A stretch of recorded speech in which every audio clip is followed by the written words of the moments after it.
Let us pray.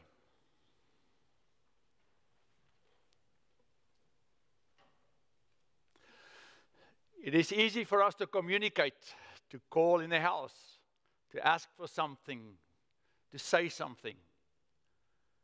But it's sometimes hard for us to talk to you, to connect with you. And we know it's not your fault, it is us. We live in a world where it sometimes feels a little bit weird to think that there's a God. Because this world constantly wants to convince us there is no God. We live in a world that keeps us so busy and so focused on our own things that we many times forget, but there's someone that we can't see that is more important than anything else that we have. And then we forget to pray. Thank you that you understand us. Thank you that you know us. Thank you that you love us and you have so much patience with us, that you know our limitations, you know our brokenness. We come today and we want to say we are sorry that we, in many times, don't treat you as the God that you are. And still, even though we do not deserve to be alive, you give us life and many wonderful blessings. You surround us with great things. You've given us a country that has blessed us in so many ways. But today as we come to you and we pray, we ask, Lord, that these words that we are going to read from your word and the story of David as we are looking at his life will help us also understand our lives and how we should live. To reflect our relationship with you. To reflect our gifts that we receive from you. And that the world around us, especially in our country in this day of age, will discover the God that brought us here and gave us this wonderful place. In your name. Amen.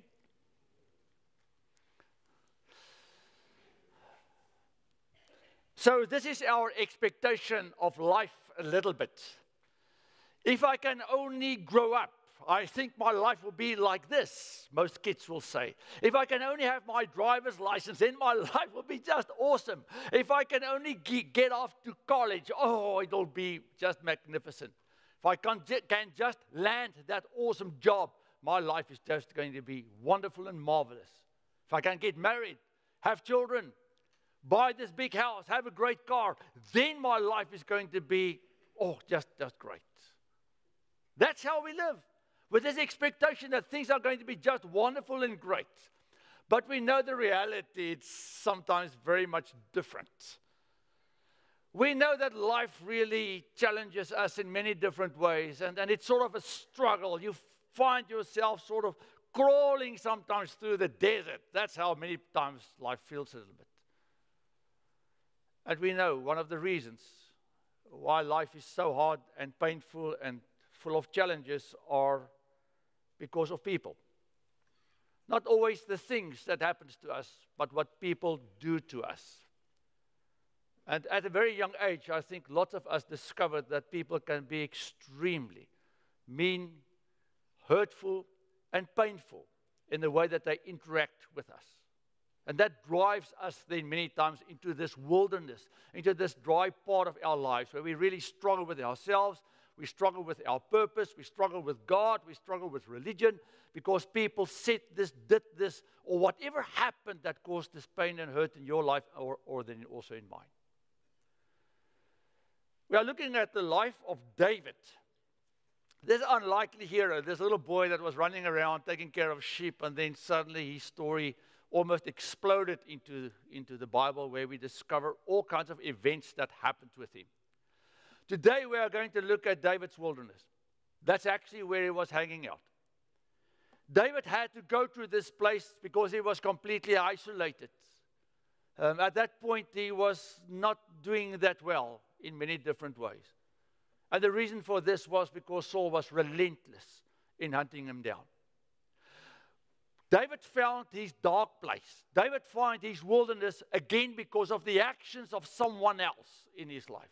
A person at some point that he trusted. A person that at some point gave him quite a huge position in his army. A person that he came to serve. A person that David at some point said to his son, to Jonathan, to Saul's son, but I have done nothing wrong to deserve this. But Saul came after him relentlessly because Saul had this jealousy in his heart. Saul had this evil in his spirit. Saul had this meanness in him. Saul just wanted to take care of this guy, get him out of his life because he saw David as a threat in his life. And then we discover this amazing story. Let's read this. 1 Samuel chapter 24. When Saul returned from following the Philistines, he was told, David is in the wilderness of En-Gedi. Then Saul took 3,000 chosen men out of all Israel and went to look for David and his men in the direction of the rock of the wild goats. He came to sheepfolds beside the road where there was a cave, and Saul went in to relieve himself. Now, sorry for this, but it's in the Bible. In Hebrew, it actually says he went into the cave to cover his feet because he had to take off his robe, sort of. Now, David and his men were sitting in the innermost parts of the cave. The men of David said to him, here is the day of which the Lord said to you, I will give your enemy into your hands, and you shall do to him as it seems good to you. David is in the cave of Adullam. That's where he had to flee to. What happened now was that when David went into this wilderness of his, a few people in that area heard that David was there. The people that were in this area were all rejects. They were people that were not sort of fitting into the communities where they were. They were sort of loners that sort of were hanging out, and they were not doing that well. But when they heard that David was there, they said, okay, David, we will join you. So at this point, they had like maybe 100, 150, 200 guys with him. David is in the inner part of the cave. Man, and he got this break. That he's probably knew at this point that David was also now anointed to be the king of Israel. But David didn't do it. Because David was radical in his obedience to God. David said, whatever comes my way, I will do what God asks of me to do. Now, it's very easy to sit here and say, well, this David is really a cool guy, but this is not the story for today. Let me tell you the story for today. The story for today is not this story, but the story of Gath. Do you know what happened at Gath? Let me tell you. So Saul came after David, tried to pin him to the wall with his spear. At some point, Paul came after David's wife, Milcah, and he said to her, where's David? And she said, I had to help him. Well, she helped him to flee, but she said to the king, she said, he forced me, otherwise he would have killed me. That's why I let him go. And since that day, when David found that out, he never slept with his wife again, because she really betrayed him in a sense. David had to flee away from his position, he had to flee away from Jonathan, he had to flee away from his wife. He lost everything that was important to him. David was completely abandoned and alone. And where did he go? He went there. Gath. Gath was the place where the Philistine that he killed came from. Gath was the place where Goliath came from. David thought by himself, well, if Saul doesn't like me, maybe God doesn't like me, therefore I'm going to go to the enemy. And David went to Gath, and he acted like a crazy guy at some point. The Bible says the spit was running down his beard because everybody said, what are you doing here? And David had no really clue what to do to fit in, so he acted like a madman. And he scraped the walls and the doors with his fingernails, anything for them to just accept him. This is the crisis. The moment when your life starts to turn and things start to turn bad for us and maybe for our country a little bit, then people many times think, okay, well, there may be not a God, there may be not all the things that I think I should have. My life is not as green and cool as it is, and we go to the dark side. This is the dark side for many people in our current day and age. Where young people act like mad kids and crazy kids to try and fit in. And even adults go to certain places and they think by acting like a little bit weird or strange, I may be able to fit in. And what are we running away from? We are trying to run away from ourselves. We are trying to run away from the truth. We think we can resolve our own problems and we can get our own answers. And after a short while in Gath, where David was really hanging out with the wrong crowd and things didn't work out for him, and he tried his best to fit in by doing really stupid things, he eventually left. And then the following happened. He went to the cave of Adullam. That's now long before Saul found his way into that cave. But on his way there, now David has lost everything. He's lost his people there. He went to the enemy. He turned to sin. He turned to the wrong things. Now he discovered the following. He wrote Psalm 57. Be mercifully to me, O God. Be mercifully to me, for in you my soul takes refuge. In the shadow of your wings I will take refuge until the destroying storm pass by. How many destroying storms have you experienced in your life, in your personal world? David is there. He's not at the end of it. He's in the middle of it. Until it passes by and he's got no clue when it's going to end. I will take refuge. I cry to God Most High, to God who fulfills His purpose for me. He will send from heaven and save me. He will put to shame those who trample on me. Selah. God will send forth His steadfast love and His faithfulness. I lie down among lions that greedily devour human prey. Their teeth are spears and arrows, their tongues sharpened swords. Be exalted, O God, above the heavens. Let your glory be over all the earth. The soul of a man that has lost everything. The soul of a man that lost his own, tried sin, that didn't work for him, and then on his way back into the wilderness, found God. That's why he could say the following. May the Lord judge between you and me, when he spoke to Saul outside that camp, after he had the spear and the water jug. May the Lord judge between you and me, and may the Lord avenge the wrongs you have done to me. But my hand will not touch you. As the old saying goes, from evildoers come evil deeds. So my hand will not touch you. Against whom has the king of Israel come out? Whom are you pursuing? A dead dog? A flea? May the Lord be our judge and decide between us. May He consider my cause and uphold it. May He vindicate me by delivering me from your hand.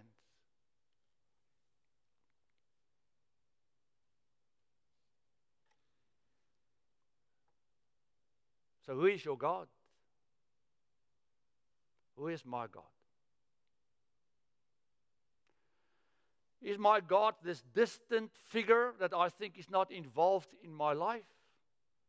Is this God, or my God, this God that I believe that set up the world history and my personal history before I was born, and nothing will change His way of helping me or guiding me?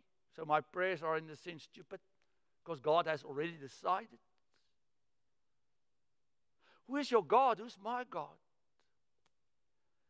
What we discover in the story of David is that God is a living God. That God is involved in you and your and my day-to-day living. That God actually cares for my prayers and your prayers, and He knows what you and I are going through. And He wants us to come to Him. Does He know where He wants to take us? Absolutely. That's determined by God. But is He involved with my day-to-day living in a special way? Absolutely. Absolutely. God came to Moses and He said, I'm going to take care of these guys. I'm going to wipe them off the face of the earth. And Moses prayed and he said, you can't do this. God said, I'm listening to you. That's the only reason why I'm not doing this. Because you asked me. The power of prayer. The power of commitment. The power of believing in a God that's alive. And that made David decide to do the biblical and the godly thing.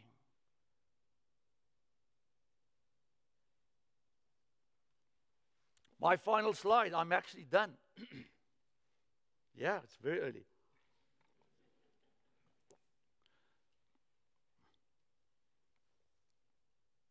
Sometimes I think the church is like David in the wilderness. The world looks at us as if we are the misfits, that we don't belong anymore. The church is actually filled with lots of people that tried Gath, that went there. And that's okay. As long as you find your way out of Gath. Because you can't stay there. As long as you stay there, you are not saved. You will not see the kingdom of heaven.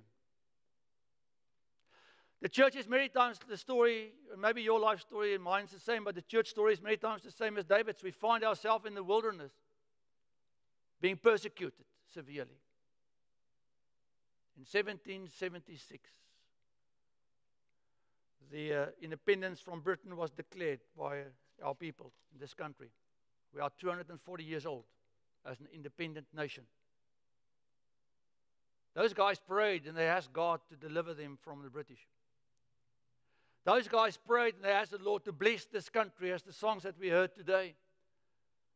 Where God was recognized as the God of the heaven and earth, but also of this country, and most of those people tried to be radical obedient to that God. But that has ended, hasn't it? As the leadership in Israel went bad with Saul, over many, many, many years, the leadership in our country went bad with who we had sometimes. Of people not recognizing who God is. Of people pursuing their own jealousy and their own agendas and their own whatever they wanted and not what God wanted. And therefore it's true that the church has found its way a little bit maybe in the wilderness, and now even more than maybe in the past. And the sad thing is that lots of people that are in the church are losing interest in a little bit, in a way, in who God is. And they find their way back to Gath. And they think maybe that's where the answer is, because maybe that's the solution. On the other hand, in the church you will find people telling us what they think we should do, and that's God's will. Twice people came to David and said, "Hey David, the Lord wants you to do this now." And David said, "I will not do this because this is against God's will." Maybe that's one of the reasons why the church is in such a bad state. Because the people sometimes leading the church say whatever they say to please themselves and to further their own agendas. Not now. But in a week or two, I'll give you some report back on what happened at our General Assembly meeting in Pittsburgh. And again. I was supposed to go, but I didn't go, and maybe good for my heart. But I watched everything that took place there. But I'll share with you in a week or two what happened there. But one story I need to share with you is that at the opening worship service of the General Assembly of the Presbyterian Church in the USA, they had an imam lead the worship.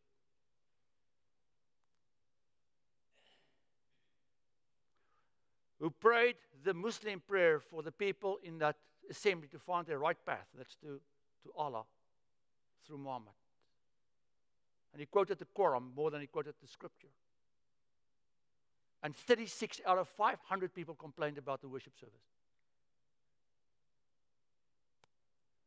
And the stated clerk decided that should happen with a few other people in leadership, because they felt at that point that they needed to give the Muslim people some space, but not in a worship service. People, that's my problem. Not in a worship service. This is where we worship our gods. And maybe that's why there were no media coverage of anything that happened at the PCUSA General Assembly in Pittsburgh. No one was there. They don't care for our church anymore. They were there when the Methodists meet a month ago, but not at our church. None. Because we have lost our voice to the world. We are now so a part of this world that there's no difference going to listen to us, because we speak the same language as the world does. Isn't it? David, your enemy is here. Do what you want. The Lord wants you to do this. Satisfy your soul. Satisfy what you think is the right thing. David said, I will not do this because I'm radically obedient to the living God that I will follow, even though I'm still in the desert and in the darkness in the back of a cave. My God will take care of me whenever He's ready.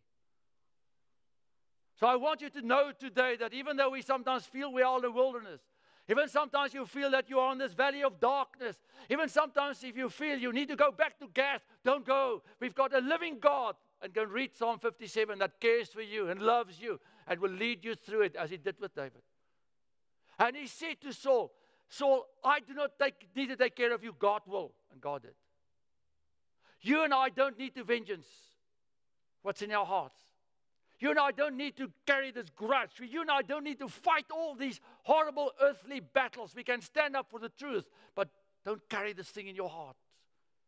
Somebody once said, if your life is filled with hatred and you want to take out someone, you need to dig 2 graves, yours and the other person's. Because even though you may kill this person emotionally, you will also die slowly. That's not the way of God. God asks of us to give grace to the people that give us grief, that they can sometimes also find their way to God. But in the process of giving grace to the grief givers, radical obedience to the God that we believe in, the God of the Bible, the God of heaven and earth, a God that is not distant, a God that is here, a God that has called you and me to be the Davids in 2016. The Davids in 2016 to say to the world, I will not say what you tell me to do, I will do what God wants me to do. And we will reign. And we will carry the torch of God's kingdom. And we will survive. You know why? Because we've got God on our side. Amen.